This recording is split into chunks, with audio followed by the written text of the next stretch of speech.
What if the thing you touch first every morning is quietly rewiring your brain? Not your coffee, not your alarm, your phone. You've probably heard the warnings before: too much screen time, digital addiction. But here's the question almost nobody asks: what actually happens inside your mind if you stop? Not for a day, not for a weekend, for 30 full days. Would your anxiety drop? Would your memory improve? Would you feel more present, more alive, more like yourself again? Or would something stranger happen, something researchers didn't expect at all? Let's find out, because the answer is not what you think. For the first few days, almost everyone reports the same thing: restlessness, a phantom itch in the pocket, the urge to check something that isn't there. This isn't weakness, it's biology.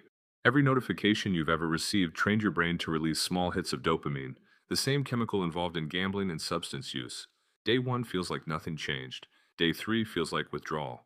Around day 5, something shifts. A 2019 study published in the Journal of Social and Personal Relationships found that people who took a break from phone use reported a measurable drop in anxiety and loneliness within just 1 week. Not a slow improvement, a noticeable one.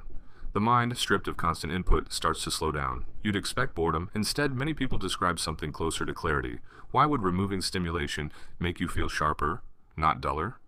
This is where evolution enters the story. Your brain didn't evolve for a world of infinite information. For most of human history, attention was a survival tool. You watched, you noticed, you reacted to real threats and real rewards in your immediate environment. Your phone hijacks that same ancient attention system, but instead of predators or food, it's feeding you an endless stream of unrelated fragments: emails, videos, strangers' opinions. Your brain treats each one like it matters because biologically it doesn't know the difference. Take away the phone, and that ancient system finally gets to do what it was built for: focus on one thing at a time. Then scientists discovered something even more unexpected. Attention doesn't just improve, it regenerates. A landmark study from the University of California, Irvine found that after people stopped checking email so frequently, their heart rate variability improved, a direct marker of lower stress, and their ability to concentrate for extended periods increased significantly. The brain, it turns out, behaves like a muscle recovering from overuse. Constant switching between apps and tasks, something researchers call context switching, exhausts your prefrontal cortex, the part responsible for decision-making and self-control. Remove the switching, and that exhaustion starts to lift. By around day 10, most people in phone-free experiments report something they didn't expect at all. Time feels longer, slower.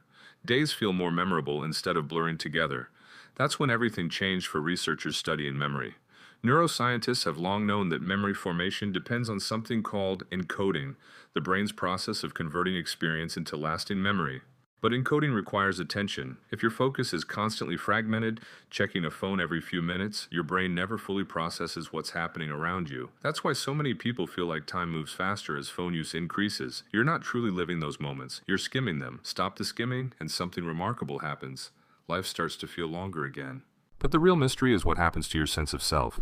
Psychologist Sherry Turkle argues that constant connectivity slowly erodes our capacity for solitude. Not loneliness, solitude.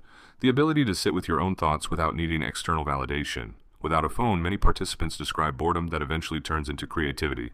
Ideas surface, old hobbies return, conversations deepen because no one is glancing sideways at a screen. It's almost as if removing the phone doesn't just clear your schedule, it clears space in your identity that had quietly been outsourced to a device. Around the third week, something even more surprising tends to appear. Dreams become more vivid. Sleep researchers have linked reduced blue light exposure and lower pre-sleep stimulation to deeper REM cycles, the stage of sleep most associated with memory consolidation and emotional processing. Fewer notifications before bed doesn't just help you fall asleep faster, it changes the quality of what your brain does while you're unconscious. So somewhere between anxiety, clarity, memory, and dreams, one truth becomes impossible to ignore. Your phone isn't just a tool you use, it's an environment you live inside. And like any environment, it shapes the mind that inhabits it. By day 30, most people don't describe themselves as simply less addicted. They describe themselves as different, more patient, more observant, slightly more like who they were before constant connection became the default state of being human. But here's the twist almost no one talks about. The goal was never really about the phone. The phone is just the mirror. What 30 days without it reveals isn't a flaw in technology. It's a forgotten version of your own attention, patience, and imagination that's been buried under years of notifications. So maybe the real question isn't what happens when you stop using your phone. Maybe it's this: how much of yourself have you been missing without even noticing?